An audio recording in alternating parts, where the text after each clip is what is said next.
આજરોજ જામનગર જિલ્લામાં એ division police સ્ટેશનમાં બે એફઆઈઆર ગુજસી ટોકની કલમ 3(1)(2), 3(2), 3(4) અને 3(5) મુજબ નોંધવામાં આવેલી છે. આ બે એફઆઈઆર જામનગર જિલ્લામાં બે ટોલકીઓ જે અસલમ કરીમ ખિલજીની ટોલકી અને એના 18 સાગરીતો અને બીજી એફઆઈઆર અલ્તાફ ગફાર ખફી અને એની ટોલકીના 11 માણસો વિરુદ્ધ ગુજસી ટોક કલમ હેઠળ નોંધવામાં આવેલી છે.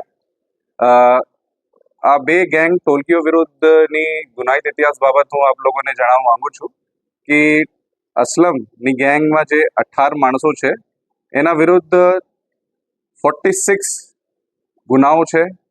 અલ્તાફ અને એની ટોલકી ઉપર 52 ગુનાઓ નોંધવામાં આવેલા છે. ગંભીર ગુનાઓની હિસ્ટ્રી જેમાં ખૂનની કોશિશ, બલાત્કાર, આર્મ્સ એક્ટ, લેન્ડ ગ્રેબિંગ, જાનથી મારી નાખવાની ધમકી, ધાડ પાડવાની તૈયારી, ફાયરિંગ, એટ્રોસિટી, ઘરફોડ, પ્રોહિબિશન, નાર્કોટિક્સ અને એવા ગુનાઓની હિસ્ટ્રીવાળી ટોલકી જે છેલ્લા 3 મહિનામાં પણ એ લોકો એકબીજા ઉપર અને સામાન્ય નાગરિકો ઉપર 307ના ગુનાઓ અને સિક્કા પોલીસ સ્ટેશનમાં 1 અઠવાડિયા પહેલા ફાયરિંગ અને 307ના ગુનાઓ જો દાખલ થયા છે. એ પ્રકારની હિસ્ટ્રીને જે બે ટોલકી વિરુદ્ધ છે એના વિરુદ્ધ એના ગુનાઓને ધ્યાનમાં રાખતા અને એના જો ગેંગ મેમ્બર્સ છે એના વિરુદ્ધ અમે એક બે ફરિયાદ સિટી એ ડિવિઝનમાં આજે નોંધવામાં આવેલી છે. એના પછી અસલમ ખિલજી અને એને 18 સાગરીતોમાંથી અત્યારે અમે 13 આરોપીઓની ધરપકડ કરેલી છે. 5 આરોપીની ધરપકડ કરવાની બાકી છે. અલ્તાફ ગફાર ખફીની 11 લોકોની જે ટોલકી વિરુદ્ધ અમે ગુના દાખલ કર્યું છે એમાંથી 8 આરોપીઓ અત્યારે જેલમાં છે જે ફાયરિંગ અને 307ના ગુનામાં આરોપી છે. અને સાથ એક આરોપીને અમે આજે અરેસ્ટ કર્યું છે અને 2 બાકી છે. સાથે સાથ આ તપાસ દરમિયાન તપાસ ડીવાયએસપી સિટી જયવીર ઝાલા દ્વારા કરવામાં આવશે.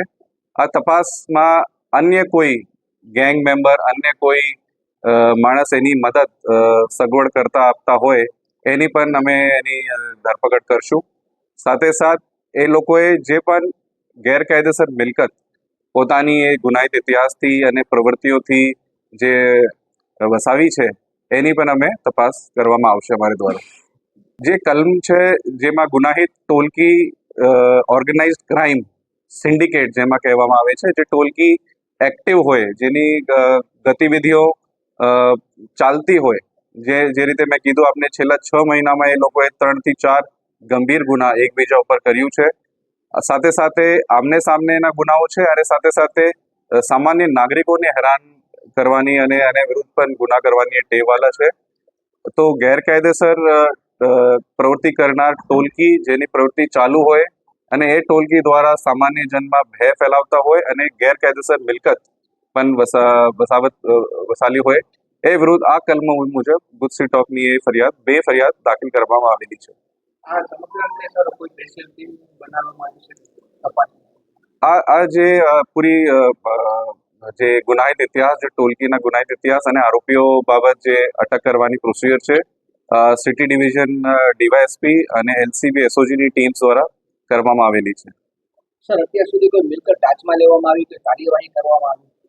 અત્યારે એની તપાસ કરવામાં આવશે. જે મિલકતો અગાઉ ડેમોલિશન થયું છે એની પણ વિગત એવા લેવામાં આવશે, જેના ઉપર લેન્ડ ગ્રેબિંગ હેઠળ જે એક્ટ હેઠળ પણ એના આરોપીઓ વિરુદ્ધ ગુના દાખલ છે એને પણ એમાં ઇન્ક્લુડ